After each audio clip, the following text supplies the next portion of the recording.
Hi friend आसंतु आज आम शिखा जे Windows रे टास्क बार को केमती हाइड एंड अनहाइड करबा आसंतु शिखा ताले आमे दीटा तार प्रोसीजर अछि गोटे लॉन्ग प्रोसीजर आ गोटे शॉर्ट प्रोसीजर ताले शॉर्ट प्रोसीजर फास्ट करबा आमे ताले एटा देखंतु टास्क बार अछि ए टास्क बार आमे कोन करबा राइट क्लिक कला पर देखंतु एटी देछि task bar and start menu properties जोटा कि हमर अछि डी प्रॉपर्टीज कोन अछि प्रॉपर्टीज रे क्लिक करबा तापर एटी देखंतु हमर task bar and start menu Windows open हो गला एटी लिखा है lock the task bar auto hide the task bar and use small icon तो एटी हमर सेकंड टाको हम क्लिक करबा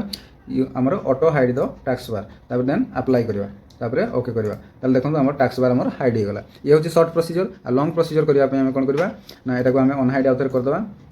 ए देखंतु on hide eighty auto hide task bar को ऑफ कर देला परे अप्लाई कर दबा देन ओके कर दबा तारे हमर टास्क बार शो होला एबे हमें कोन करबा ना लॉन्ग प्रोसीजर करबा स्टार्ट को जिबा तापर कंट्रोल पैनल तापर अपीयरेंस एंड पर्सनलाइजेशन तापर देखंतु एटी हमर टास्क बार एंड स्टार्ट मेनू तापर हमर सेम विंडोज बाहरला तापर eighty auto hide the task bar eighty active करबा तापर अप्लाई देन ओके ताले हमर ऑटोमेटिक टास्क बार हमर हाइड हो गला क्लियर।